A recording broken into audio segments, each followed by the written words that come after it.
Hi, everybody. Today is Monday, March 2nd, 2026, and our dear friend Pep. Yeah, we are almost losing the date. So nice to have you back, Pep. So nice to have you to have me with you, and I worry about you for a few days already. Yeah, yeah. So Nima, before everything, and I'm sure our audience wants to know, give me your vision of what's really going on, Yeah. your analysis and your gut feeling as an Iranian. The United States and Israel started attacking Iran by assassinating the supreme leader and the commanders in chief. They thought that they would collapse, that could collapse, because in the mind of Israelis, let's put it this way, Mossad and Israelis thought that everything is dependent on the supreme leader of Iran. They have not a little bit of understanding that the system doesn't work this way. We've been talking about this for such a long time, that the system is not dependent on a particular, even if that's the supreme leader of Iran. That was hugely, in my opinion, a miscalculation on the part of the United States and Israelis. And Donald Trump, it seems that he was bought in this sort of concept that they can collapse the Iranian government, the Iranian state, by killing the supreme leader of Iran, which was, they were talking, the propaganda machine was talking about that he's in the tunnels, he's going to Moscow, he's not inside Iran. He was working in his office when he was attacked. That shows how courageous are Iranians in this fight. They're not afraid of anything. Even the supreme leader of Iran was a significant sign for the people, for the government, for those people who are in the military in Iran, in the intelligence, to understand even the supreme leader is sacrificing his life. He's prepared for everything to fight back. I think that was a huge miscalculation. What has happened? They started with that. And then the things that they see, what is happening in the Arab states in the Persian Gulf, Iran started attacking all the US bases. They have almost destroyed most of the bases in the Persian Gulf. And the attacks are getting heavily to Tel Aviv, to Jerusalem. And so far, they couldn't fly over the airspace of Iran. All the attacks were from the outside. They couldn't invade the airspace of Iran. It's all propaganda. If the United States is controlling everything, it's all propaganda. And they're using drones to attack particular buildings in Iran. They started with,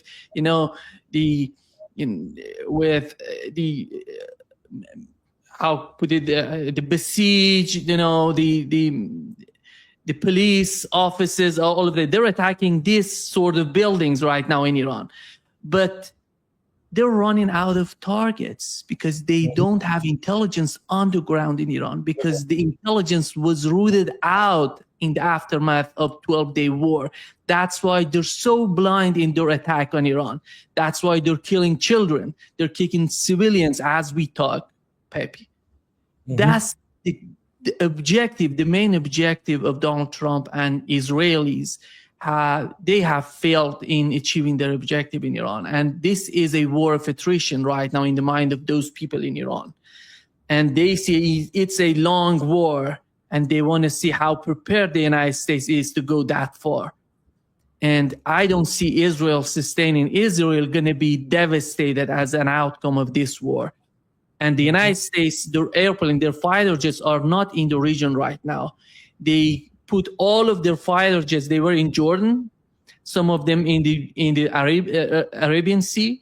Right now, they moved all of them to Cyprus, and Iran is attacking Cyprus. They're going to move from Cyprus to somewhere else.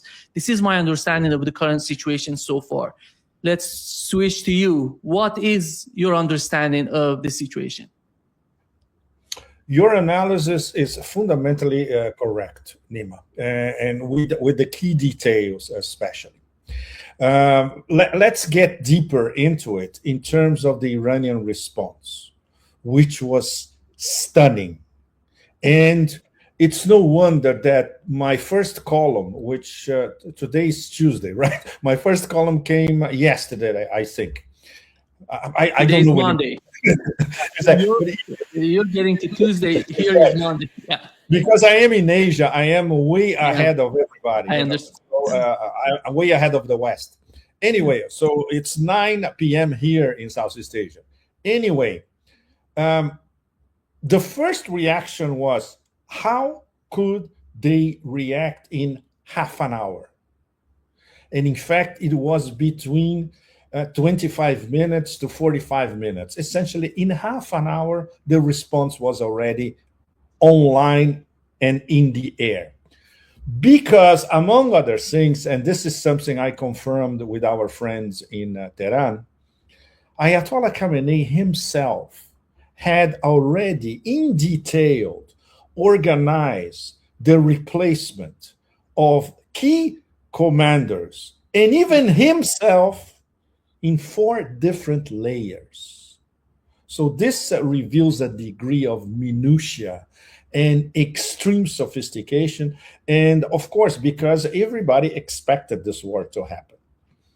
Iran was ready not since the past few days. Iran has been ready since the 12-day war. They learned from their mistakes in the 12-day war. And the first lesson, objective lesson, is they had everything in place to start the counterpunch half an hour after the first attack, which happened to be, obviously, we are dealing with those apocalyptic genocidal fanatics in Tel Aviv. The only thing they know how to do properly is decapitation strikes. It's an obsession for them. And obviously, Neo Caligula, the megalomaniac psycho with a gigantic Narcissus complex, he went along. And obviously, even if he sold the fiction to global public opinion that the United States did not start this war, and this was repeated today by that clownish king of the push-ups, the secretary of the eternal forever wars, Peter whatever, he just said, we didn't start it. Of course, motherfucker, you did, alongside Netanyahu. So this was a joint operation that was discussed for weeks, and especially these past 2 weeks where there was a negotiation going on, and the negotiation was successful according to the Omani foreign minister. So we had a deal on the table. Everybody knows that. Even American mainstream media now, the past few days, they are reporting that the deal was on the table. And this meeting on Saturday morning in Tehran around 9:30, with Ayatollah Khamenei and several of the top military leadership and Security Council, was to finalize the details and then send it back to essentially Arakshi in Oman for the next probably final meeting indirect with the Americans, and the deal was practically sealed. But obviously, when we are dealing with a bunch of fanatical cowards, and that's what they are, they use that, okay, the same syndrome like the killing of Sheikh Nasrallah and the top leadership of Hezbollah. We got all of them in the same room. Let's kill them. Well, we can say that this may be a serious mistake on the part of the Iranian leadership to do this, and especially in the open and inside Ayatollah Khamenei's office. That's another story. Let's deal with the facts. They instantly created a martyr with a global appeal. Ayatollah Khamenei now is joining a lineage of martyrs, starting with Soleimani at the beginning of the decade, continuing with Nasrallah, and now with himself, Khamenei. This triad of martyrs, they are not only martyrs for the whole Shiite world all over the globe. The Trump 2.0 administration now is at war with the whole of Shiism.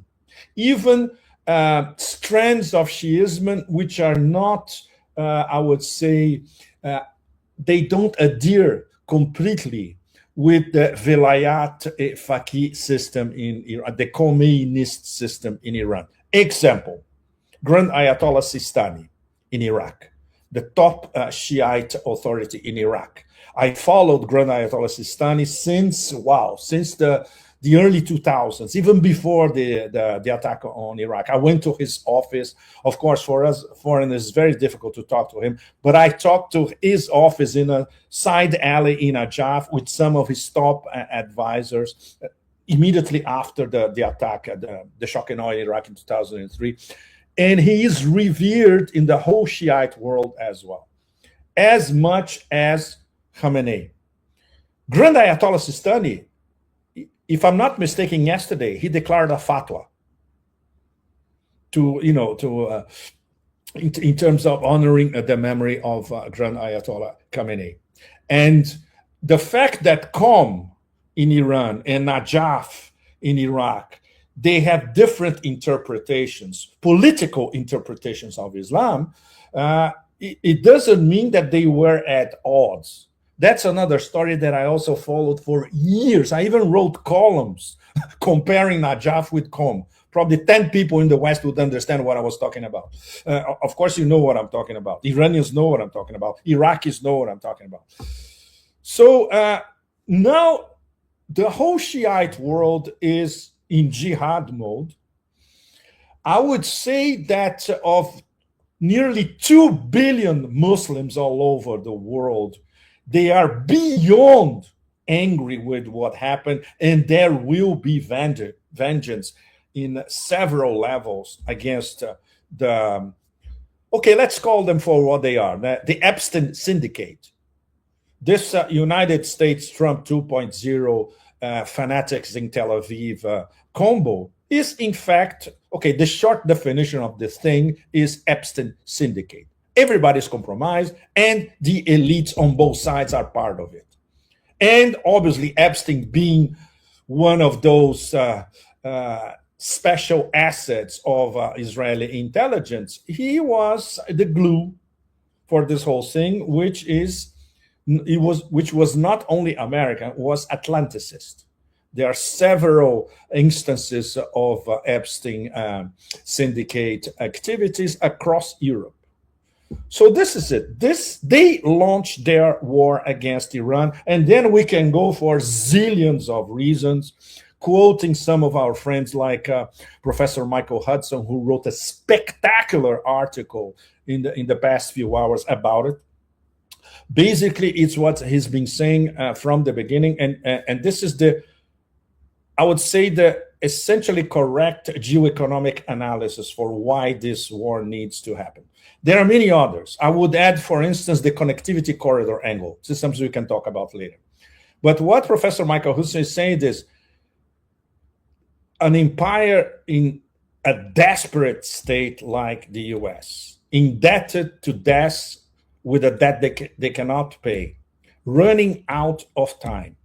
The collapse of the dollar is inevitable. It's just a matter of time. It's already collapsing all over the world. Here in Southeast Asia, the dollar plunges every day.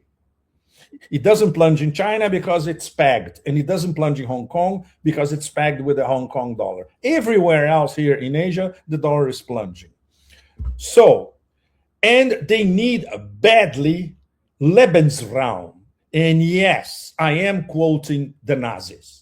They need Lebensraum because the only way they can more or less compensate for their declining powers is to annex territory and control natural resources, steal them, plunder them, kill people for it, which is exactly what they're doing. And Iran, of course, Nima, as you know and our audience knows, is the big, big prize. It always was, it is, and will continue to be. If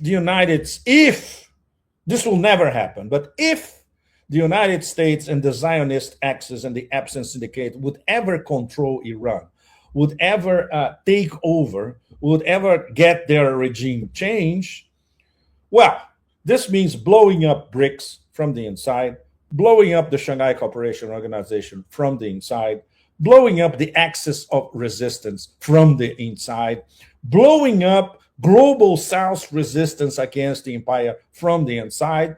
So, can you imagine? In terms of this fanatical mindset, this is beyond precious. So they had to go for it. Everything that is being said from Washington, from the Trump administration, by US mainstream media, by the industrial military complex, by think tanks, by academia, by all that bunch of cockroaches in the whole system, our friend Ray McGovern qualifies as MISIMAT, the industrial military, congressional, intelligence, media, academia, think tank complex. Everything coming from them is bullshit because they cannot address the main issue. And if you read Professor Michael Hudson for 5 minutes, it's all there in his article, as concisely as possible. They need to destroy Iran because they need to control everything in terms of energy exports from the Middle East. And West Asia, of course, that's the correct terminology. And of course, this is going to be horrible news for China. So this is a war against China again. This is a war against the corridors of the Chinese nuke roads that go through Iran. This is a war against the north-south transportation corridor, Russia, Iran, India. That's the theme of my documentary that, I think we talked about it previously, which is already online on the site of Press TV. Please, all of you, if you are tired of war, if you're desperate, you're angry, go to the Press TV website, click on the documentary, The Golden Corridor, and you're going to see one of the key reasons of this war as well. The empire cannot allow 3 top BRICS to have a connectivity corridor across Eurasia, bypassing the Suez Canal, and of course, bypassing US control. So there are zillions of reasons for this war. And of course, from the point of view of those infrahumans in Tel Aviv and around it, of course, it's their dream, because then they have finally their free road towards Eretz Israel, Greater Israel, something that, that stupid American ambassador Huckabee, he let the cat out of the bag. He was not supposed to say that, but he said it in the open. And now the whole planet now has confirmation coming from an American ambassador that what these bunch of infrahumans wants is Eretz Israel and control everything in West Asia. So take this as my very angry introduction, Nima. I could go on for a while. I am very, very angry for what's happening, because all of us, we knew this would happen. And all of us, now that we are right in the middle of it as independent analysts, we know why it happened. We know what we don't know, which is the auspicious aspect, is how it's going to develop. And all the surprises along the way that will derail completely this absolutely ghastly and demented project of destabilizing West Asia as a whole. You've mentioned if they can achieve something in Iran, but the other side would be the reality, practically what is going on right now in the West Asia. The Americans are not defending Saudis, are not defending Bahrainis, because they're not capable of doing that. They're just, and their air defense system is not working anymore. They don't have it anymore. It's all depleted. And looking at the situation right now, because for such a long time, these Arab states have felt one way or another that the United States, the presence of the United States in their countries would guarantee, would support them, would help them to defend themselves against an imaginary, in my opinion, enemy. But right now, when they need something, the United States is not even capable of defending itself or Israel. All the United States is doing right now is defending Israel. And Saudis are just screaming, what is going on here? And how do you see the long consequence of what is going on right now? Well, this is happening, Nima, because all these Arabs or Arabs, as they call it in the Beltway, they don't matter. They're vassals.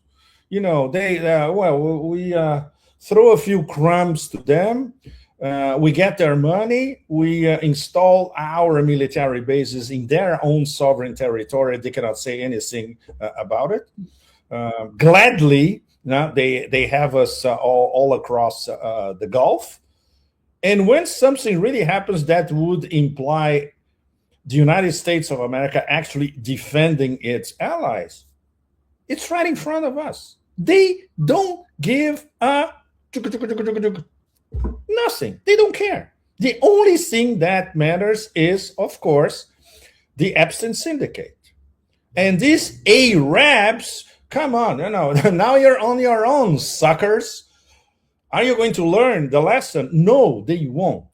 The populations know the lesson. If you ask a Bahraini in Manama, if you ask a lot of people in the Emirates, even in bling bling Dubai, they know exactly what's going on.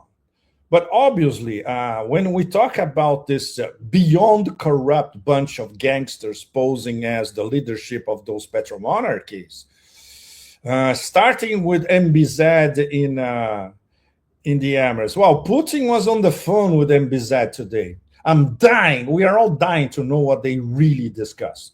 What came from the Russian Minister of Foreign Relations was a blah, blah, blah that doesn't mean anything. Diplomatic blah, blah, blah. They had to talk about serious stuff. And obviously, MBZ, who he may be a gangster, but he's not a fool.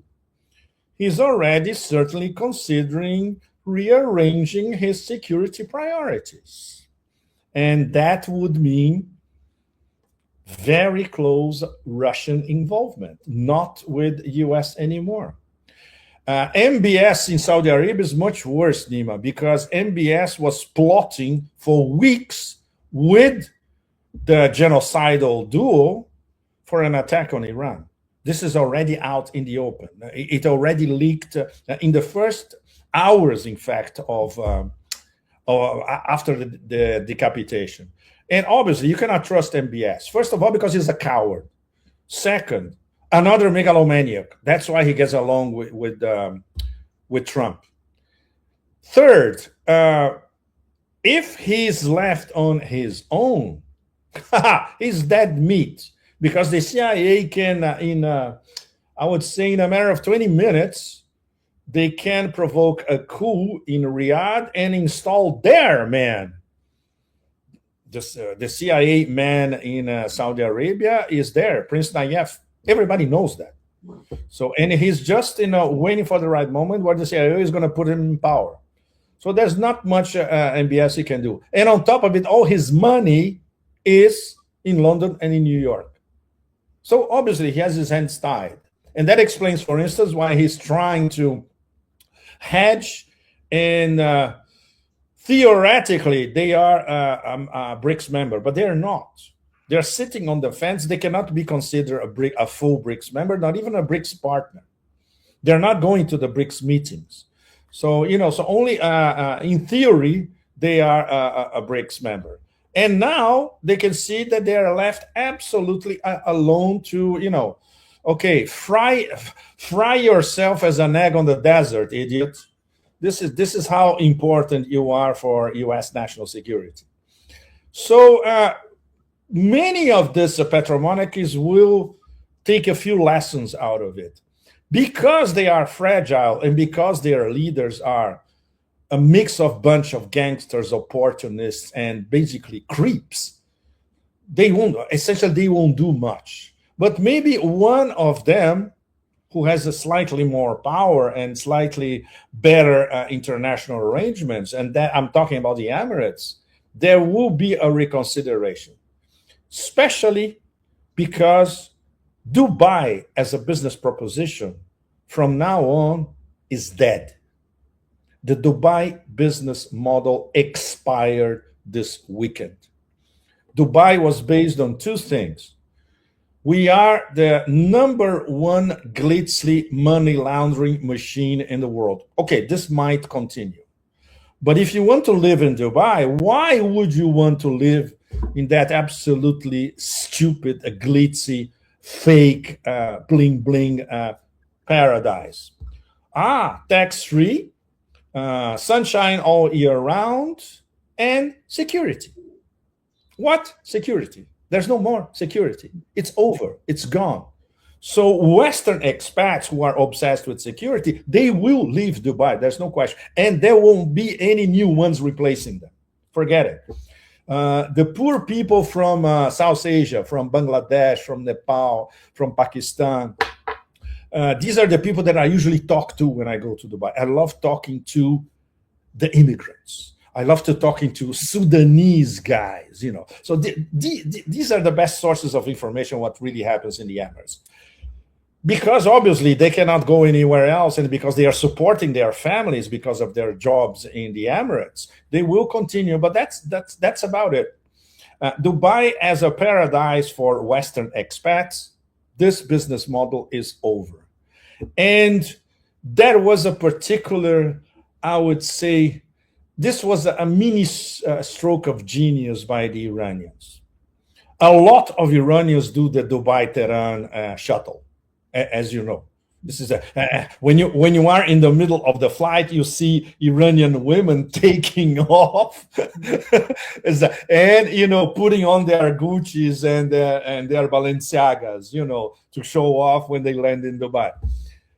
That's a different story. Dubai is a key node of the Trump family dodgy operations. Trump coins, investments, lots of dodgy money that goes to the board of peace, also known as the board of war, hotel investments. So obviously, it's an attack, a personal attack by Iran on the Trump family's finances. This is the beauty part of it all. So obviously he's fuming because his financial interests in Dubai are completely collapsing. But very, very important. Why the attack on so-called civilian installations in Dubai? Because they are not civilian anymore. Some of these places were housing American military personnel who were evacuated from the bases and were sent to hotels.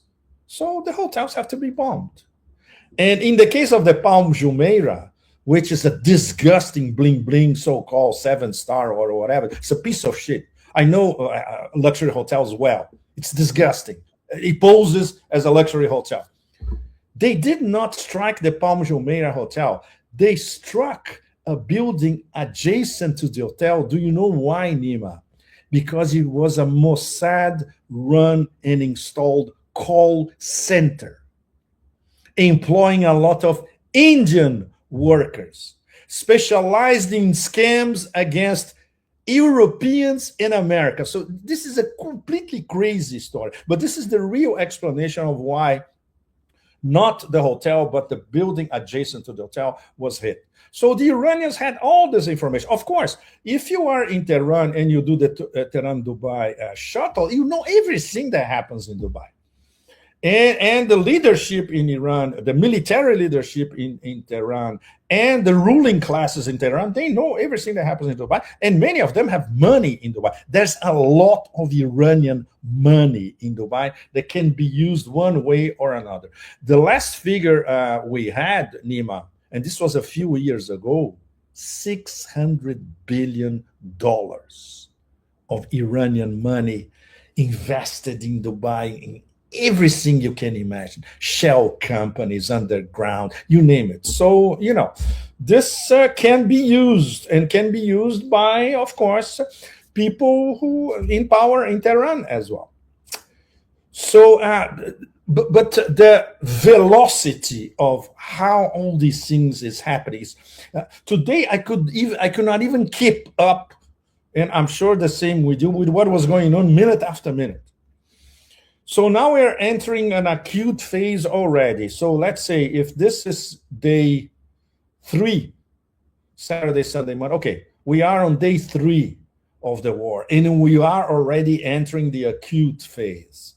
From now on, all bets are off because we have 2 timelines in competition, and only one of these timelines can survive. The American timeline is already blown up because they were counting on a very short war. It's over. Forget it. Because the initiative and the control and the people who are dictating the timeline, they are not in Washington. They are in Tehran. This is, I would say, the number one mega lesson of the war so far. And that's what stunned everybody in the global, all over the global south, but also in the global north. So they are dictating the timeline. And obviously, because they have this genius idea of the decentralized mosaic, which is a fascinating concept, meaning all of you commanders, regional, provincial, you have the initiative. It's up to you to decide. And you can decide at the spur of the moment. You don't have to pick up a phone and call Tehran for anything. And it's working like clockwork. Perfect, So, of course, how this is going to evolve, and do they have the necessary hardware to keep this absolutely insane volley of ballistic missiles and drones day after day? Only on the first day, there were 1,200 ballistic missiles and drones. So in this day 2 and day 3, maybe even if it's around 700, 800, it's already massive. How long can they keep that up? We still don't know. So that's one timeline. And of course, we are starting to see little by little the hypersonics having skin in the game. We had just, I would say, a starter. During this week, we're going to have many more instances. In parallel, we have, of course, I would say, the interceptor drama. They are, Americans and Israelis, they are running out of interceptors in record time, and there are no extra interceptors coming from the US to replace them. So, okay, let's imagine if this happens throughout this week. And next week, there are no more interceptors. Then we're going to have what? Iranian timeline 2.0 being applied with hypersonic missiles at the choice targets in Israel. And once again, in what was not destroyed already in all those military bases, CIA installations, CIA underground cells, you name it. And of course, the US Navy, which of course, like the cowards that they were, they retreated. They retreated 1,000 kilometers from where they were. They are scared shitless.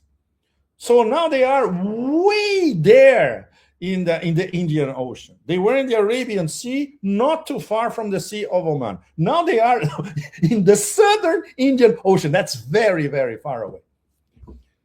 So I would say that this week, things will come to a crunch. Which timeline is going to prevail? Or if the Americans start to they lost their balance completely. Can you imagine, Nima, when the Pentagon looks at a war theater and they see that they are not running the narrative and the timeline, which is exactly what's happening now, not to mention their bases are being decimated all over. There are a lot of people in the Pentagon who are pissed to death with the whole thing because they did not gain that. And of course, the Iranians, because they gained everything before, via Ayatollah Khamenei, via the leadership of the IRGC, and that translates into Secretary of the Security Council, Ali Larijani, saying and repeating it, there is nothing to negotiate. Of course not. They were negotiating until Saturday morning. They were on the table. They had a deal. And then they were attacked. And then they killed the supreme leader. What the hell are you going to negotiate after that? So that's it. We are entering it's crunch time. It's the choke of timelines. And this is going to be solved this week because next week, depending on how the interceptor drama goes and Israel is nearly depleted, then the IRGC plan to transform a great deal of Israel into a giant parking lot will be in effect. Pepe, you mentioned that MBZ called Putin, and I would assume that he Yes. was begging for, because he has lost, his faith in the United States. That's why he's calling Vladimir Putin and somehow begging to do something, to ask Iran not to attack us. But it's not the same case in Bahrain, for example. The state somehow collapsed. You see the people are coming out, the people are happy. We haven't seen these sort of footages coming out. You remember during the 12-day war, we had the footages coming from Palestine, from Lebanon. People were happy with the attacks, Iranian attacks on Israel. You see from the people of Bahrain that happening. You see they're happy. They're somehow... They're trying to do their best to show their happiness. They're attacking. Majority Shiites, Nima. I think it's so much heavily oppressed, and that's one of the, I would say, the charms is a little bit too much. That's one of the, let's say, poles of attraction of crossing the bridge from Saudi Arabia and going to Bahrain. And you go to Manama, it's relaxed. You can have fun. You can have drinks and all that. Saudis go to Bahrain all the time via the bridge because it's more relaxed and all that. Of course, it's ultra repressive. The Shiites are kept like this. But obviously, now that they see what Iran is doing, of course, and they have zero sympathy for the petromonarchists in Bahrain, in Manama. So this is great to see in Persian Gulf petromonarchy, but many other instances are outstanding. When I saw the crowds in Kashmir, and it's not majority Shiite, I would say there's in many parts of Kashmir is a mix of Shiites and Sunnis. They were in the streets. There were gigantic crowds in the streets, almost Yemen style, paying their respects to Ayatollah Khamenei, and of course, protesting the whole thing. Well, not to mention in Karachi. Karachi has an enormous Shiite population as well, downtrodden, capped, beat up all the time and all that. So you see this in many parts of the Muslim world, and not necessarily only in Shiite parts of the Muslim world. So what these cycles bought for themselves, and this is going to be a very, very long process, a new historical process, is the eternal anger of the whole of Shiism, plus the eternal anger of a great deal of the Muslim world as a whole. Not only the Arab world, but Islam all across the world, including Islam inside the US and Islam all across Europe. So in terms of a miscalculation, for instance, many of our friends are being too polite to describe it in terms of a miscalculation as a blunder and all that. No, this is Operation Cosmic Stupidity, Cosmic Fury, Cosmic Stupid Fury, any way you want to call it, but it's beyond human comprehension. How in geopolitical terms you can start something like that, especially because you don't have a plan. I'm not even talking about long term. You don't have a plan for tomorrow. And that explains, Nima, among other things, why the cowardly Neo Caligula was contacting Italian diplomats on day one to go tackle. This is already public domain. It was the Italians, of course, not officially. It was, we were contacted by the White House. We passed the information to Tehran, and obviously they said no. They said what Larijani said today on the record. We're not, there's nothing to negotiate. So he was already looking for an off-ramp on day one. So all the bullshit that he's spewing for the past 2 days make absolutely no sense whatsoever. He's still looking for an off-ramp, and there are no off-ramps. Unless he unilaterally declares, okay, I won the war. That's it, bye-bye, which he won't do because everybody knows that he's losing the war that he co-launched with the cowardly genocidal psycho, by the way, who took his wing of Zion and fled like a rat to Berlin. I would say, Nima, you put these two together and you compare with Ayatollah Khamenei, who died as a martyr working in his residence, in his office. There's nothing else to add. It's all there. That's the graphic image for the start of this war. Pepe, how do you find Europeans so far? Because we had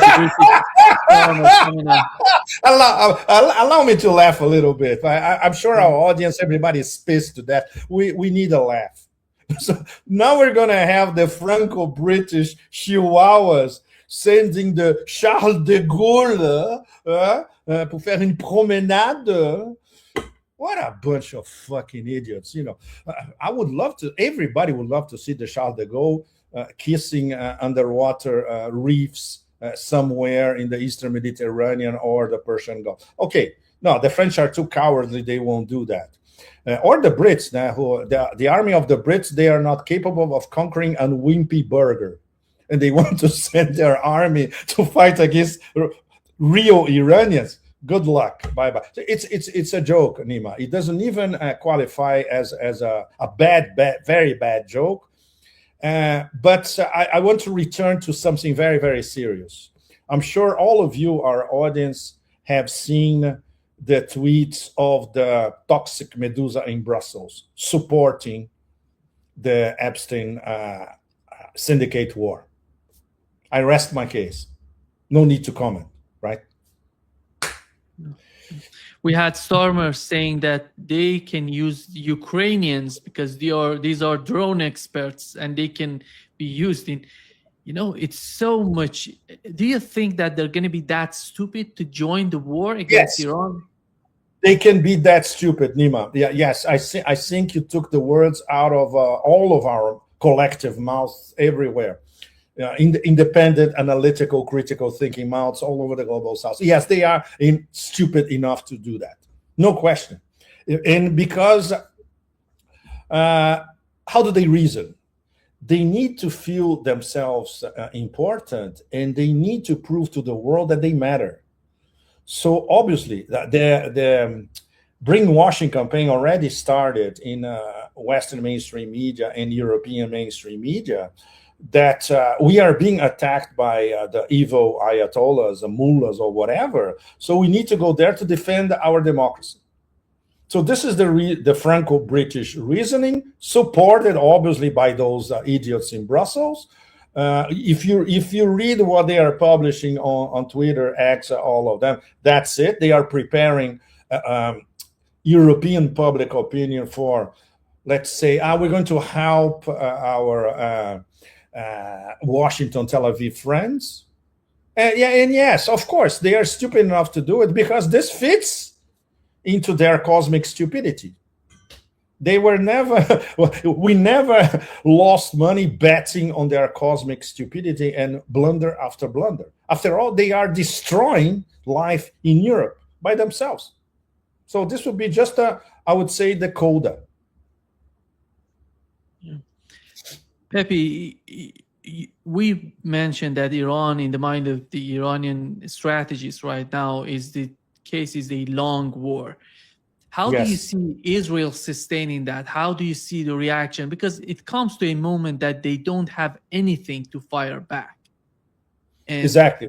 And this is something that can happen next week already, Nima. Yes. And the United States doesn't have that much to help them.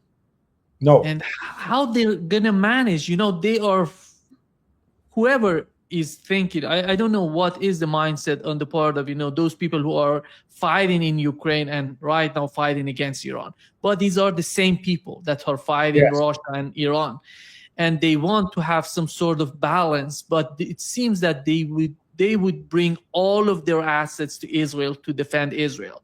That would be hugely influence the battlefield in Ukraine as well. How do you see the combination of the two? Well, in fact, I'm glad that you mentioned the same people, because historically they are the same people. Those descendants of the Khazarians in Ukraine are the same people as the descendants of the Khazarians in Eastern Europe, who went to Palestine, stole Palestine, destroyed Palestine, and they say that Palestine was always ours by divine right, by their intolerant, pathetic God. So, yes, they are the same people. And yes, we can see certainly within the next few days, assuming the war lasts extra few days or even weeks, we can see a Ukrainian Khazarian contingent arriving in Tel Aviv, and of course, drone technology imported from Ukraine. There's no question. It was already offered directly by the criminal organization in Kiev. So it would also make historical sense, because after all, it's the same thing. And the Eretz Israel, Greater Israel, completely demented dream, which is now out in the open, even for people who never thought about it, people who don't follow geopolitics historically, and the great Khazarian dream, which is to restore the Khazars in Eastern Europe, near the Dnieper, east of the Caspian, northeast of the Black Sea, etc., like it was in the 10th century. They are the same people. Of course. It's no wonder that Zelensky is at home in Tel Aviv. Oh, it's obvious. And it's no wonder that this is the same war. These are two declinations of the same war. And which puts, by the way, Russia in a terrible position. Terrible position. Because there are any number of 1.2 million to 1.5 million to even 2 million Russians living in Israel with double passports. So from the point of view of defending the citizens of the motherland, this for Russia is an absolute disaster. How can Russia, which is fighting remnants of Nazi fascism in Ukraine, defend a bunch of essentially Nazi fascists in Israel? It does not make sense any way you look at it. But the imperatives of carrying a Russian passport, put Russia into this unsustainable position, which brings us to how difficult it is to discuss the power of the Zionist lobby in Moscow. This is a taboo subject, especially for us foreigners. We have to, it's very difficult to navigate. You never get straight answers from anybody. People, in fact, politely decline to talk about it, but it's a fact. And we wonder how Putin and the Security Council in Moscow are going to deal with that, considering that their strategic partner now is being directly attacked by the Epstein syndicate. So Russia has a moral, not only diplomatic and military, but a moral imperative to defend Iran. They are, for the moment, at I would say, extremely discreet levels. The help is there, not as much as it's needed at the moment. And also considering that the Iranians apparently, and this won't be confirmed anywhere, it won't be confirmed in Tehran, and it won't be confirmed in Moscow. The Iranians are not asking Russia directly for help now. as they did not ask even before the start of this war. But of course, because there is a strategic partnership, they discuss at the highest level. So we can be sure that the MOD in Moscow and there's a new Minister of Defense in Iran, Nima, was appointed today. I'm sure he'll pick up the phone and call Moscow and discuss, nitty-gritty matters, details, if they need it. And if they need it, Russia will provide it very discreetly. China has already provided. So in terms of intel, in terms of satellite intelligence, in terms of using the Baidu system, bypassing GPS, you name it. So, which brings us back to the major big picture theme of everything. Russia and China together simply cannot allow Iran to be defeated. Period. How they're going to do it, it's another box of worms. It's another Pandora's box. But they know, the leadership in Moscow and Beijing know they cannot allow that to happen. So obviously they are little by little coordinating on the go how the support to Iran is going to go on, depending on what evolves in the battlefield. And there's an extra component, Anima, very, very important, which is not only the United States, as Foreign Minister Lavrov has been saying for the past 4 years, for that matter, non-agreement capable. They are non-diplomacy negotiating capable. And now this is clear not only to Iran, but also to Russia, which means that this kabuki going on a peace deal of Ukraine, for all practical purposes, is also dead. It is a kabuki, and it's seen by the leadership in Moscow as a kabuki. So now we are in the brutal reality. To quote Hobbes, nasty, brutish, but not short, long.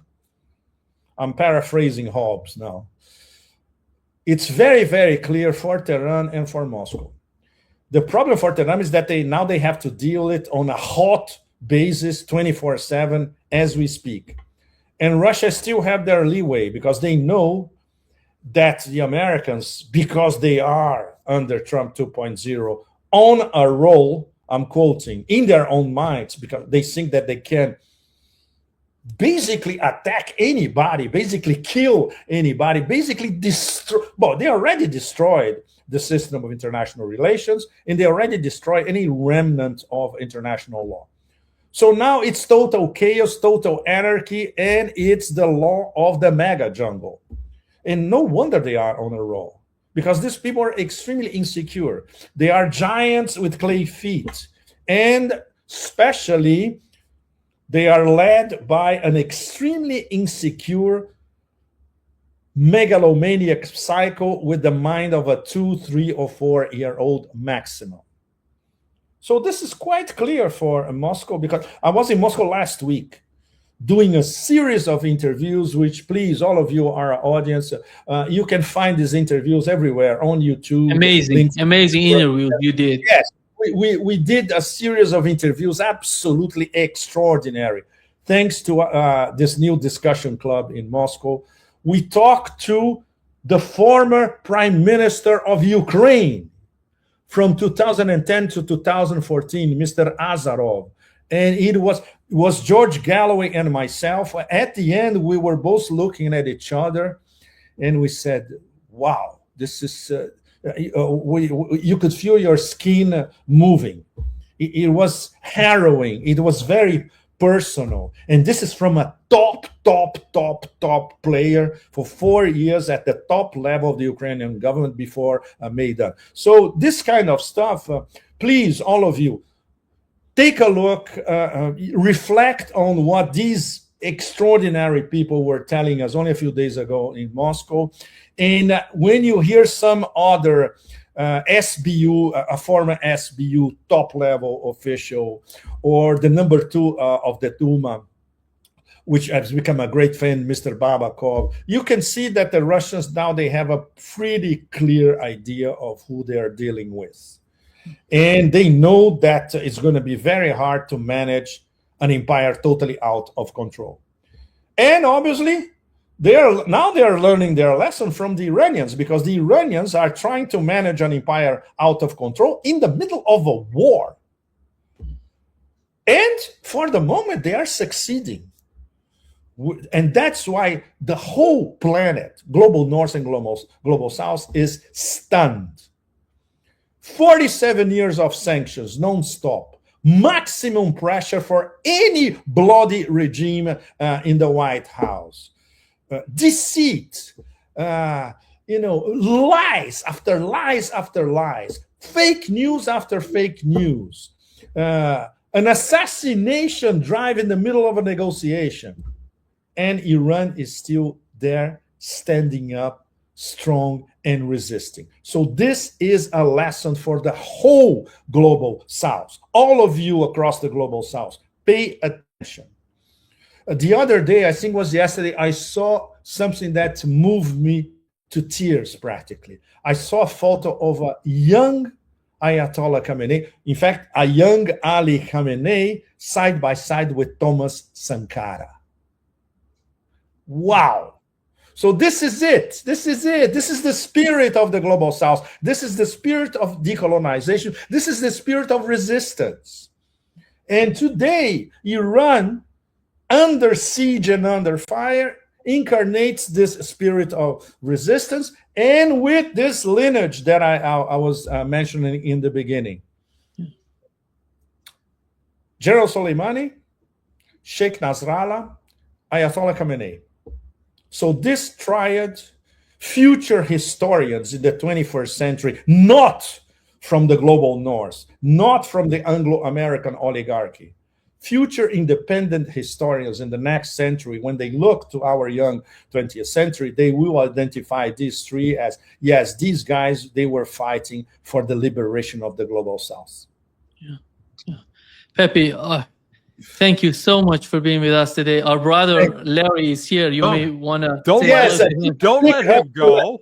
Hey, brother, what a pleasure to see. I wish we were all together, but yes, we are the fragmented bunch, right? Exactly. I was looking forward to hearing. I guess I'm going to have to go back and watch. I was with the judge up until about 20 minutes ago, so it was. But I encourage people. Larry, I encourage people go watch your documentary. I've loaded it up at sonar21.com. Thank you, Larry. Thank you, Larry. Thank you, Nima. And yes, all of you. Thank you, If you want to escape war, watch the documentary about what Russia, Iran, and India are trying to do. And it's one of the reasons for this war against Iran now. Yep. Thank you, everybody. Thank you, Larry. Thank you, Nima. Cheers. Bye-bye. Bye-bye. Bye-bye. Yeah, I show. Oh, no shirt today, huh? Okay. God Almighty! I was so much overwhelmed with the news. I know. Yeah, I showed up and I saw online. You said, "Oh, 9 a.m." I said, "Well, mine says 10 a.m." So now I realize Pepe could only do 9 to 10. All right, I got it. Yeah. Larry, welcome back, and let me start with the news, with the breaking news about 3 fighter jets, if I'm not mistaken, 3 or 4 fighter jets being shot down, and the United States is saying that it was shot down by the air defense of Kuwait, but they were somehow, the Iranian drones are flying over Kuwait without having that much of problem, and I was wondering how much capable they are in shooting down fighter jets and not being capable of hitting the Iranian drones. Yeah, look, this we're witnessing something pretty remarkable. Since you and I talked on Saturday, it's even Iran has effectively destroyed the U.S. military presence in the Persian Gulf in terms of bases that where troops and planes and other material can sit safely. They can't sit safely. So there's no safe space for U.S. military forces in Saudi Arabia, in Iraq, in Jordan, in Syria, Qatar, United Arab Emirates, Bahrain.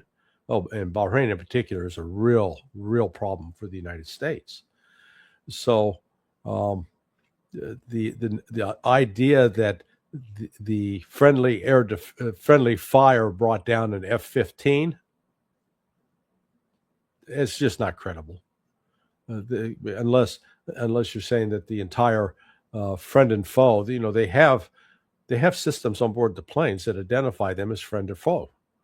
Now, if we're saying that this one got turned off and then they got lucky and took it out, but from what I've seen is Iran has effectively destroyed most, if not all, of the air defense systems that were deployed to bases like Prince Sultan, Al Udeid in Qatar, and particularly in Bahrain.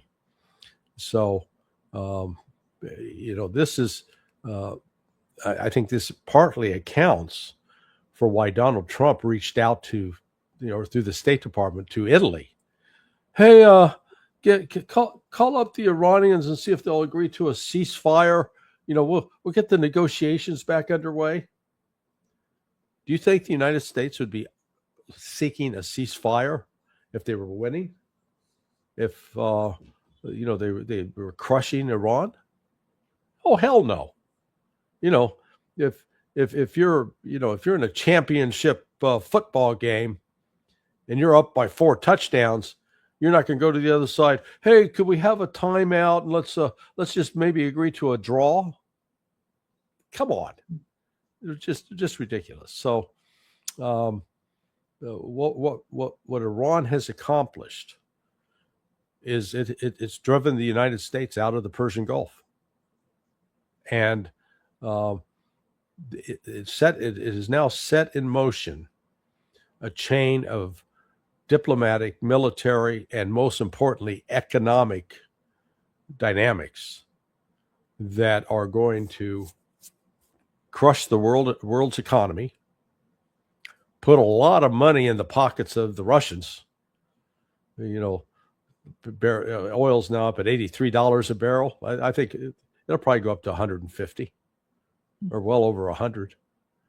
And Trump's hopes of a economic recovery in the United States, poof, gone. And this is going to worsen the economies in Europe. So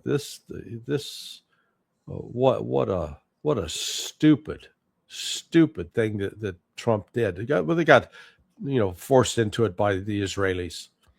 And the only, one of the silver linings here is Israel's going to take such a beating out of this that its very survival will be in question, I believe. Larry, how about Saudi Arabia? We've seen that Bernie Sanders tweeted that Saudi Arabia, together with Israel, did that. Somehow put pressure or convince Donald Trump that they can do something in Iran. Hey, that group of degenerates, because that's what these Saudi princes are. They're degenerates. They pretend to be these holy, adherents to Islam. And then, they go whoring in London and, drinking, the good Muslim's not supposed to drink alcohol. Man, these guys are buying, $2,000 bottles of wine. I've seen it personally, 20 years ago.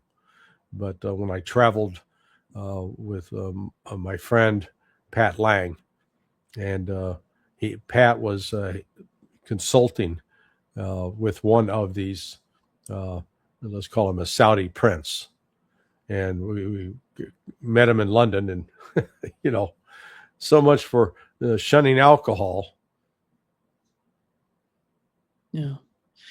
Here is, Larry, what Pete Hegseth said about the current situation with the war in Iran. And political left screaming endless wars. Stop. This is not Iraq. This is not endless. I was there for both. Our generation knows better, and so does this president. No stupid rules of engagement, no nation-building quagmire, no democracy-building exercise. no politically correct wars. We fight to win, and we don't waste time or lives. As the president warned, an effort of this scope will include casualties. War is hell, and always will be. A grateful nation honors the 4 Americans we have lost thus far and those injured. The absolute best of America. Yeah. You're going to make me say some obscenities. Fuck that motherfucker. I mean, honest to God, he's such an ignorant little prick. And to say something stupid like that, they are now mired in a war. And Donald Trump lied to the American people in 2024. I mean, the words are quite clear. I got them right here. His signature phrase was, "I'm not going to start a war. I'm going to stop wars." Well, he just started a war. He said he insisted that he was going to bring stability to the world. Do you think this is making the world more stable? The Strait of Hormuz is now closed.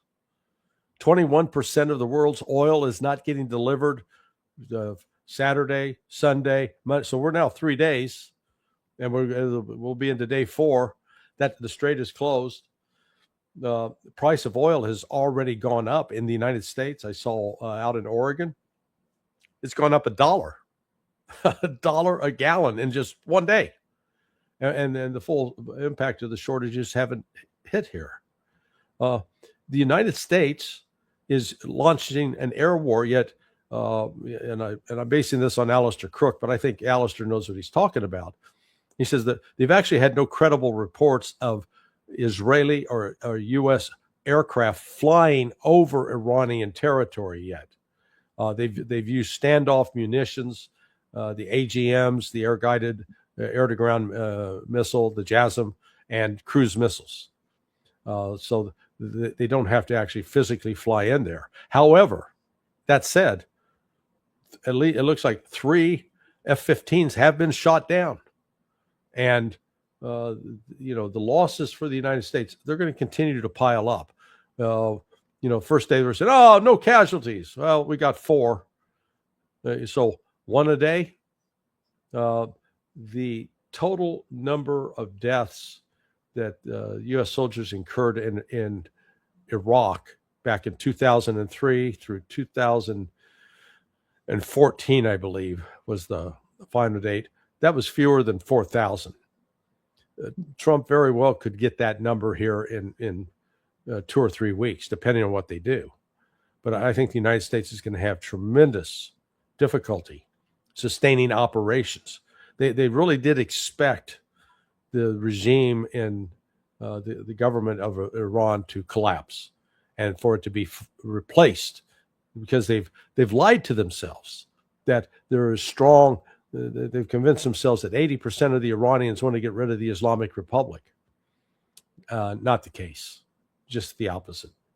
Yeah, they have moved their fighter jets to Cyprus. It seems that they're not. How much do we know about the fighter jets in Jordan? Because Jordan was getting hit by Iranian missiles. I think that would be so dangerous for them to stay in Jordan.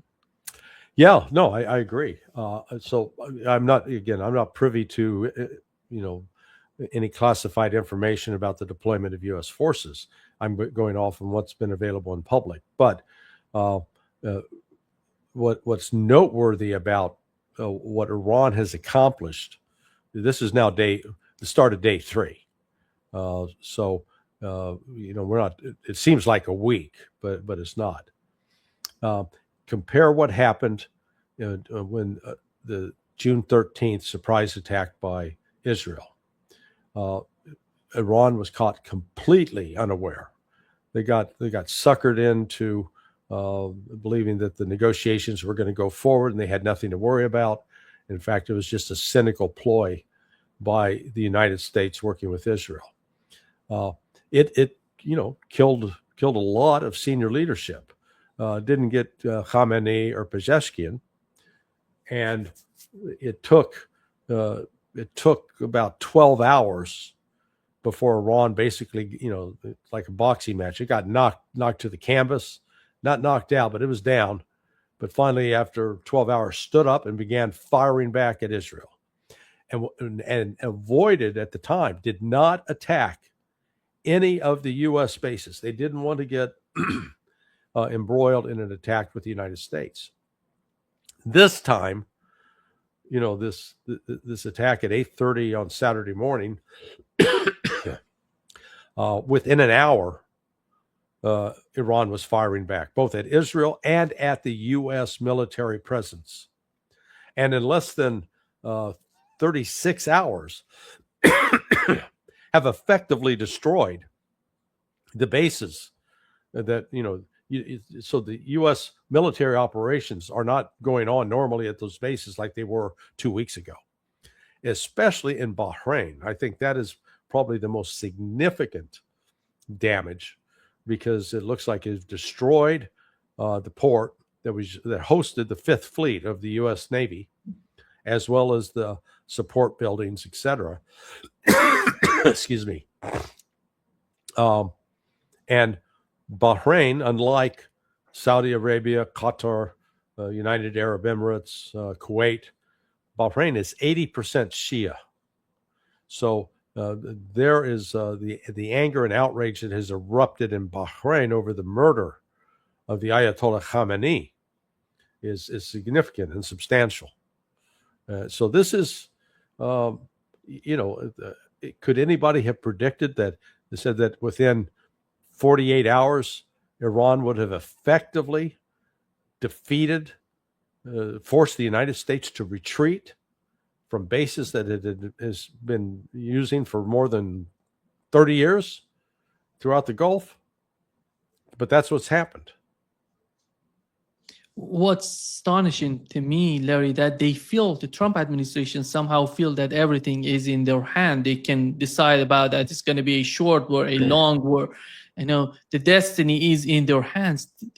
These are so much delusional. Nobody seems to understand what they're talking about. Right.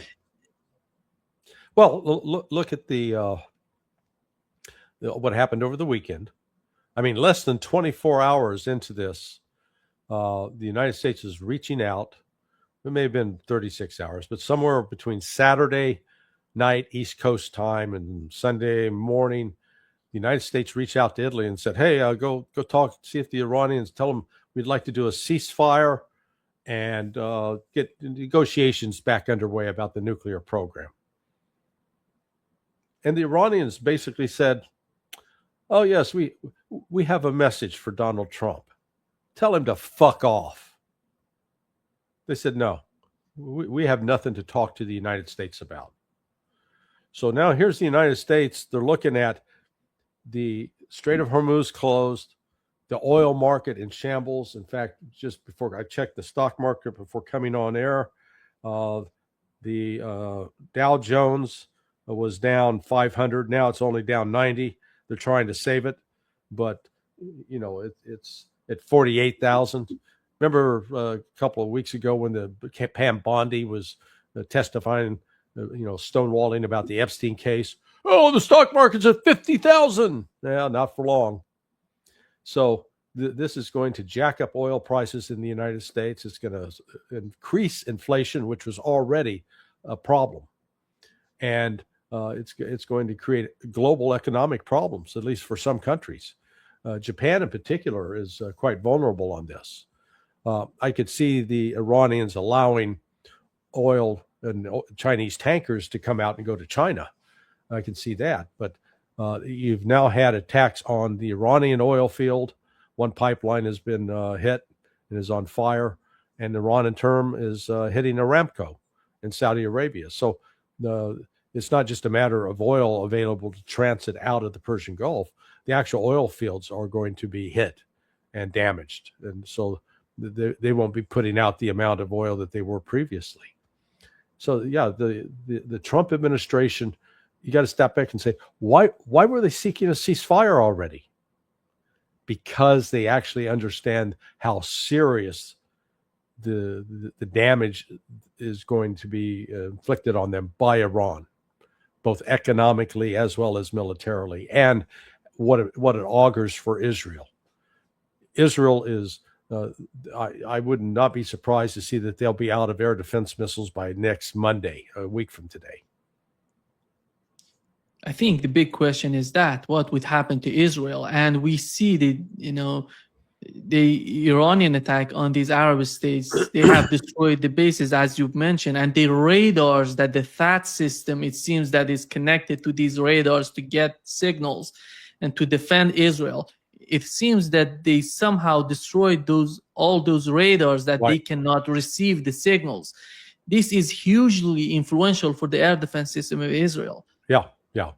That was they had the one system in Qatar at Al Udeid, and the other in Bahrain, and they were integrated, and it was those radar systems provided. At Al Udeid, there's another facility called the Combined Air Operations Center. The military acronym is CAOC, CAOC, and the CAOC monitored all flights in the region and was there primarily to try to deconflict, like when Russia and the United States were flying missions in Syria a year ago, 2 years ago. The CAOC, one of its jobs was to coordinate with the Russians to make sure we didn't fly into each other. Now, they may be effectively blind.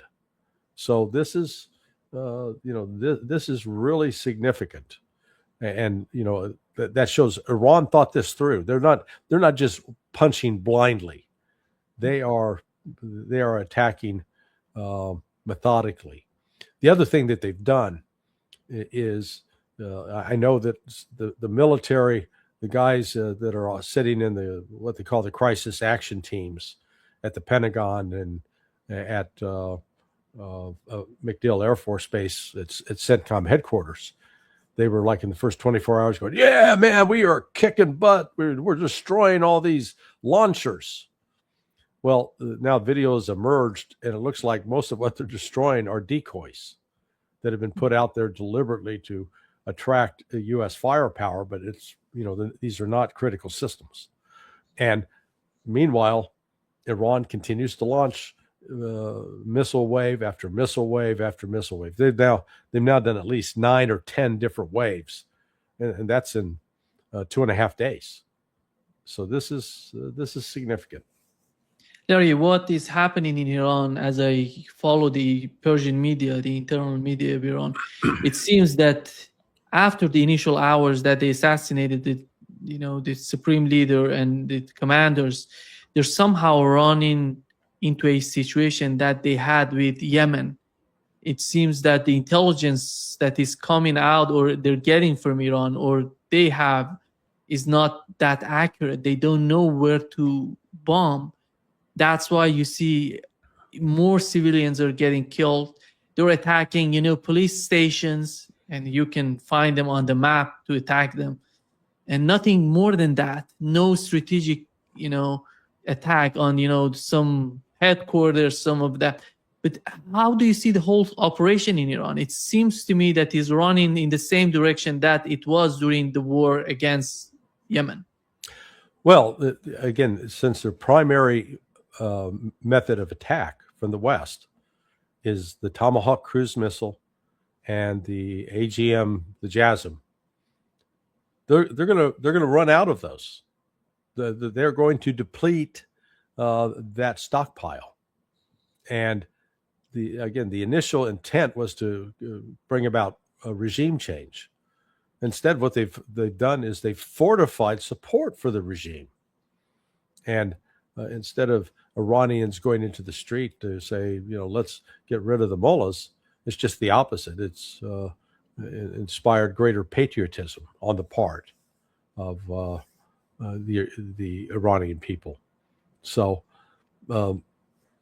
there's throughout history, and let's go back to World War II. That was the belief in the 8th Air Force. It was the Army Air Corps back then. Air Force had not been created as a separate service. That didn't come until after World War II. but generals like Curtis LeMay and others, they genuinely believed that they could win the war. They could defeat Nazi Germany by just dropping bombs. Well, that turned out not to be true. Then the same in Korea, the same in Vietnam, which, we ended up getting a bunch of pilots as prisoners of war, including John McCain was one. But again, so air power can play an important role in supporting a ground offensive. But air power in and of itself is not going to bring about regime change, particularly in a place like Iran, because Iran's too damn big. It's vast. And can it kill people and cause heartache and cause damage? Oh, absolutely. But it doesn't create something unrecoverable, short of using nukes. I mean, and the nuclear weapon, again, is you'd have to use a number of them to, let's say, alter the climate and cause it, but it's still a localized effect. And they're going to run into the reality of, as the more they continue to do this, it's wear and tear on these planes. And so then they're going to have to be down for maintenance. The F-35A, which is the basically land-based F-35, is notorious for being what they call a hangar queen. There's always got something wrong with it that you can't put the full complement. 24 planes in a squadron. Sometimes the squadron is not operating at 100%. It could be down as 60%, 50%. So, we're in the early stages of the euphoria. Oh, we're bombing the hell out of them. But by next Monday, it's going to be more frustrating, because what are we going to attack? And per Alistair Crook, and Alistair's got great sources and knows what he's talking about. They've not dared to breach, fly over Iranian territory yet, and that's because the Iranian air defense actually is still intact. It's just not effective against the Tomahawks. Yeah. By going to Cyprus, I think the operation for the Air Force of the United States would be much difficult, to come all along to Iran and get back, and they'll have to refuel. And how do you see that? Well, just offhand, do you know I don't know what the distance is. Let me look it up real quick. Yeah. What is the distance from Cyprus? It's South Cyprus. It's a South Cyprus. Yeah. But Cyprus to the western border,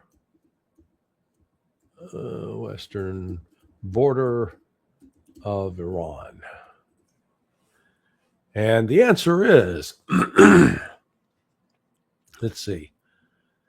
Okay, it's 1,000 to 1,200 miles, or 1,600 to 1,900 kilometers. So just do the math. An F-35 can fly 600 miles and then it has to be refueled. So it's going to have to be refueled twice before it could even get to the border of Iran. And that's just getting to the border. And now if it tries to fly into Iran, from the western border into Tehran is like 270 miles. The point is, these planes don't have the range to be able to fly there. They've got to use standoff weapons, and even then, it adds to the time. I'll be surprised to see if anything remains operating in Jordan and in Prince Sultan. I think they've been evacuated. We've seen in Erbil, Iraq, those bases have come under attack.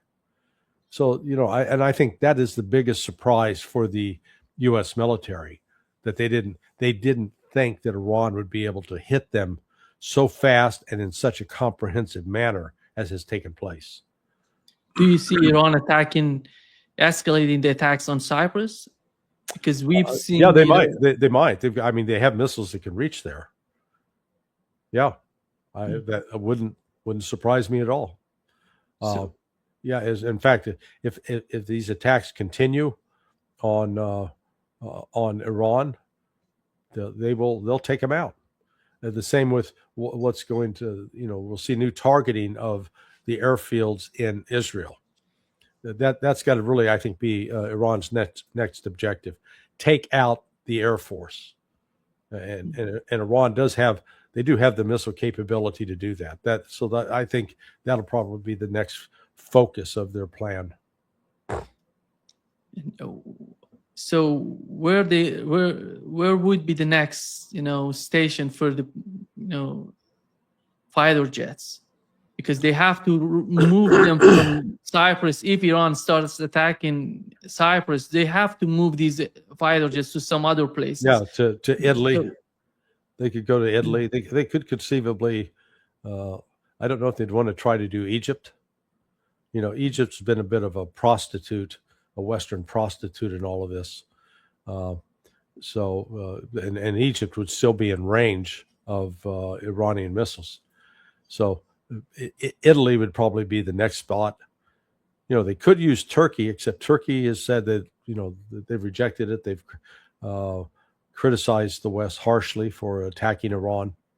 I don't think Erdogan wants to get embroiled in this conflict. Yeah, I really believe that he may, yesterday Professor Marandi said that they let the United States to use their airspace to do some intelligence gathering, but they're not going to go that far to let the United States, put fighter jets in Turkey. That's a huge escalation if they do that. And I don't see the government in Turkey going that far. Yeah, no, I agree. Yeah. How, Larry, you've mentioned the situation with the Arab states. We know that in Bahrain, the situation is so fragile.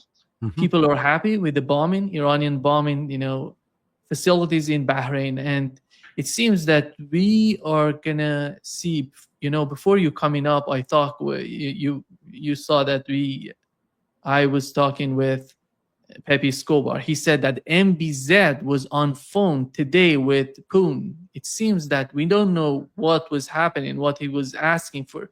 Who was on the phone with Putin? MBZ, the head of UAE. Oh, okay. MBZ, Mohammed bin Zayed. They call it Mohammed bin Zayed, MBZ. Okay. Yeah. Or MBZ, as you. Yeah. He was on phone with Vladimir Putin talking about. Nobody knows what was the subjects of what was the main topic, but it seems that he's begging somehow. Yeah. Well, no, I'm sure he's trying to say, hey, you got to call, rein in Iran, get Iran to stop. And I'm sure Putin will probably say, not my problem. I didn't start this. You started this to the Emiratis. The deception, the lies that were told to Iran to lull them into a false sense of security that they could think that there was some hope that negotiations were moving forward. I mean, God, this is so evil to lie like that, because when you have a chance, if the United States was sincere in its desire to ensure that Iran didn't get a nuclear weapon, I mean, that was always his public stance, then there was definitely a path forward. But we now know that was not the issue, and I've said that all along. The whole issue of the nuke is a bit of a red herring. I mean, that's what Israel focuses on. They wanted to just get rid of the Islamic Republic. And, the West loves to lie. The United States loves to lie about, oh, Iran is this evil, vicious, terrorist nation. They're the biggest sponsor of terrorism in the world. It's absolutely, as we've discussed before, a lie, a monstrous lie. Iran is not the major sponsor of terrorism. If anything, it's Israel and the United States. And it is sort of convenient that although the the most active terrorist groups in the world are these Sunni extremists, the ISIS, Al-Qaeda's, Hayat Tahrir al-Sham, al-Nusra, Taliban. Notice they never really attack any Israeli targets, any Jewish targets.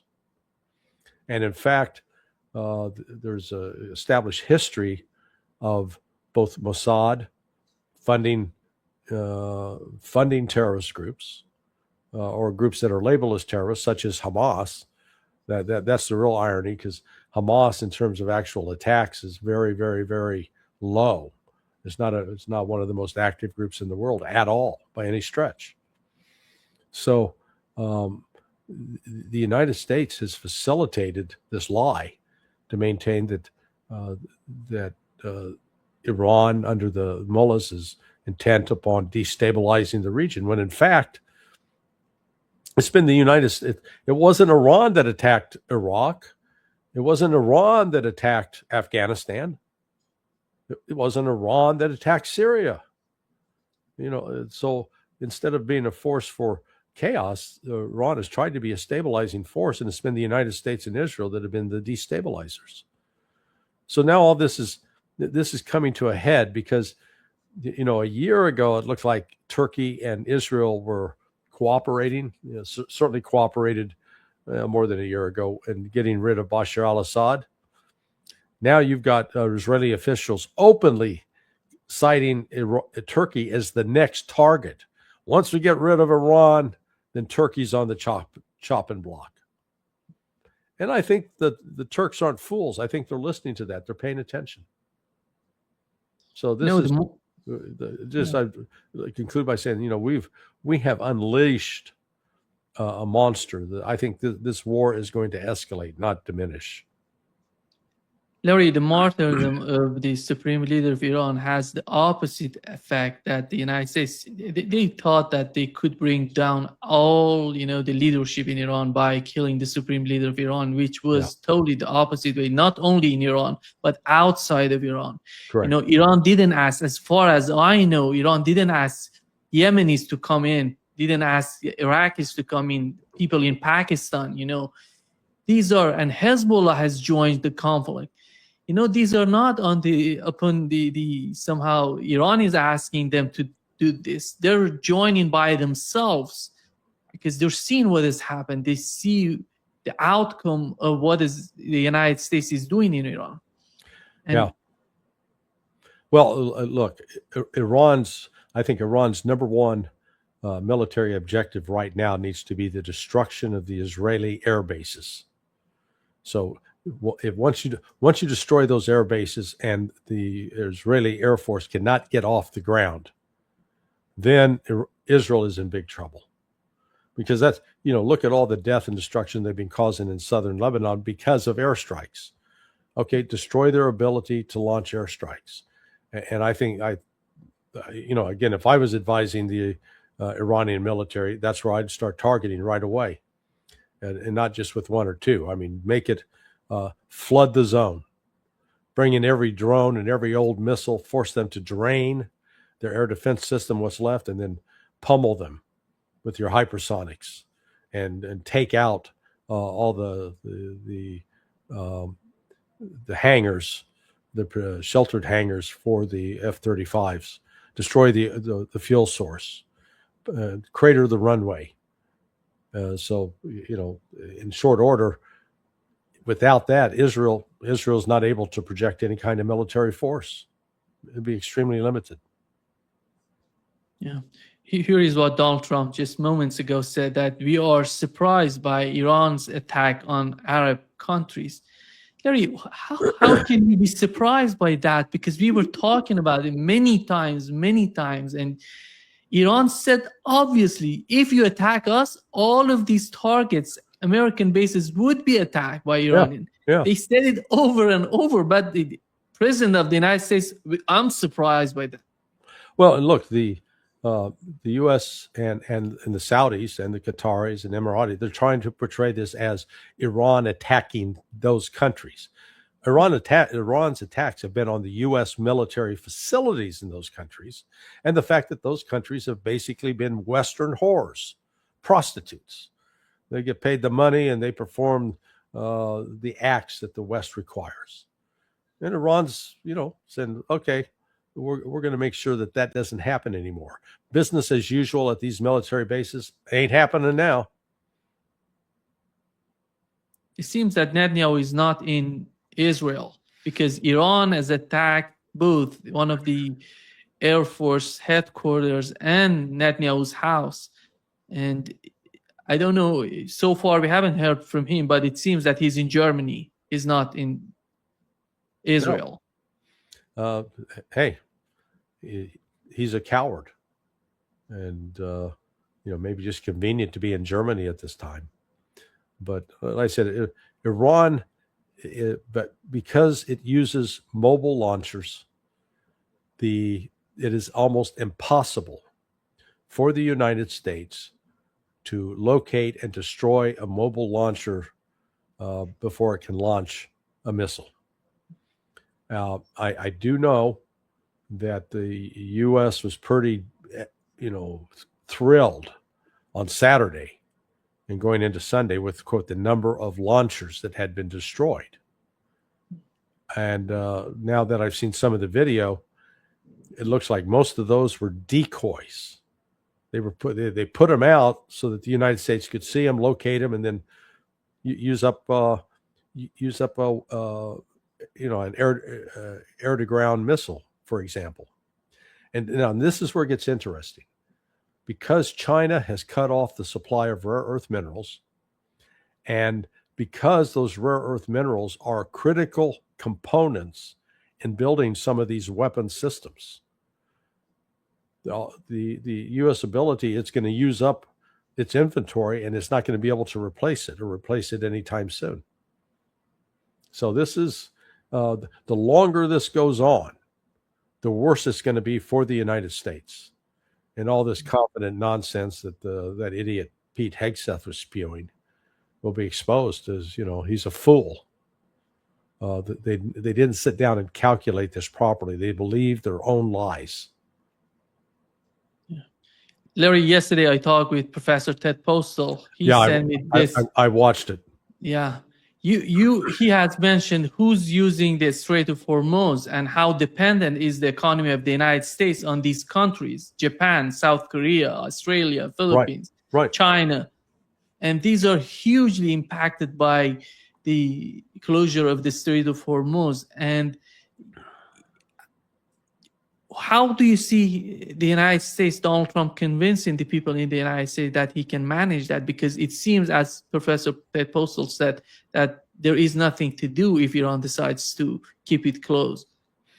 Yeah, well, the United States could try to open it, but if it brings in it, again, all they can use is air power. If they try to use naval power, try to bring in, aircraft carriers and destroyers to force it open, they're going to get sunk. And then you got a real problem for the United States. And there are limits to air power. And Iran has lots of options. It effectively closed the strait initially just by saying it's closed. And insurance rates went up immediately. Ships stopped. And then a few started, I guess, yesterday, trying to ease into, see if they could get through. And then Iran hit them with the anti-ship missiles and set, it was either 3 or 4, and set them on fire. So now if they try to open it, Iran could still put mines, mine the strait. So it would be impossible. Because once it's mined, you're going to have to bring in a minesweeper. Well, a minesweeper is going to get targeted and blown out of the water by Iran, because Iran's got the missiles to do it. And we're not even talking about, did Iran deploy any ships? any both ships and boats that it has, they could go out and attack tankers. Yeah, so this is if I'm Iran, this is one of my negotiating chips. The West comes and say, okay, stop. We got to stop this. And even if China and Russia come to Iran and say, okay, we need to open the strait, you say, fine. I want all sanctions lifted against Iran. That's where we start. And I want the Israelis out of Gaza. They've got to withdraw. And until that happens, strait's closed. And at some point, the economic pain from that is going to be so significant that there will be pressure on Israel. And there's certainly going to be pressure on the United States and then European to maybe stop the sanctions. This is, I think Iran right now recognizes it's in an existential event. It has to win this, not just fight it to a draw. It's got to win, and it can win it because it can exhaust the ability. The United States does not have unlimited weapons to be able to sustain an attack for 6 months. Can't do it. Iran can. And that's what the West is under. That's what people like Hegseth and others are failing to appreciate and take into account. Here is what Professor Ted Postel showed us yesterday, the capabilities of the United States in producing, the interceptors, the Patriot 50 Patriot interceptors per month, which would be 4 million each. And the THAAD, it's going to be 8 THAAD interceptors per month. And it's hugely it's more expensive even than the Patriot. And when it comes to the SM3 block, it goes 1 per month. And this is, and I think Ted's being a little overly optimistic because the number I've seen in the past in terms of Patriot missiles, that Lockheed Martin was producing 700, now maybe 800. Well, that's far fewer than 50 a month. Or is that right? No, that's right. Okay. Yeah, that's 600, isn't it? Yeah. So, 600, 600 to 800. And this is what people need to understand with these missiles. And people that listen to me on other podcasts get tired of hearing me say this. But for every inbound missile from Iran, the Patriots got to fire at least 2 and sometimes 3 or 4. So I think in the first day, Iran fired like 114 missiles. Do the math. If you fire 2 Patriots for every one of those missiles, that's 228 Patriot missiles. That's almost 40% of the annual production in one day. And so multiply it. And we've seen this go on. One of the reasons the United States is running short is what has happened in Ukraine, because there the Russians as well, with drones, cruise missiles, and ballistic missiles, have over the course of 4 years forced the United States, who's been supplying Ukraine, to use up an enormous amount of what was once in its inventory. So now they're not sitting upon thousands of Patriot missiles. They could actually be down into the hundreds now. They could literally, within the course of, say, 2 or 3 weeks, deplete the U.S. inventory. And then at that point, you're back to, trying to produce 50 a month. So if they run out of, interceptors, what would be the strategy? Just attack on Iran? Because that would hugely put Israel in a vulnerable situation, and they're going to get hit by any single Iranian missile in whatever location they want to hit Israel. Yeah, I mean, the United States has, reportedly flew a B-2 mission that was supposed to bomb, quote, ballistic, one of the underground cities. And again, I'm not sure that is true. That's the story they're telling. Iran certainly hasn't reacted to it. But even if they get to the place where they start flying more, they try to do one of those a week or one every 2 or 3 days, at some point, Iran, with the help of the Chinese and Russians, is going to be able to target it and bring them down. And so the attempt to suppress Iranian air defense systems, I think, has not been a success. Those air defense systems were not set up to deal with the Tomahawk, but is the fixed wing aircraft apparently so. So, but again, this is not going to end in 12 days. When last June 25th, when Iran agreed to stop hitting Israel with missiles and basically put an end to the fighting, I'm sure the Ayatollah Khamenei signed off on that. Said, yes, well, we'll do this. I'm pretty sure that there were members of the Iranian Revolutionary Guard.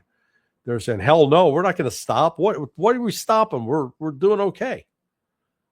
They're not going to stop this time.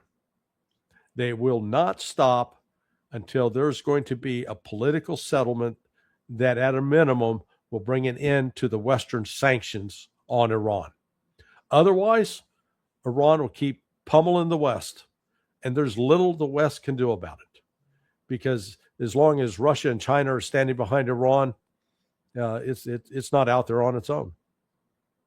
Yeah, I think many of us don't understand how populated these areas like Tel Aviv, Jerusalem are, and how vulnerable are they against, considering the dealing with Iranian missiles. Yeah.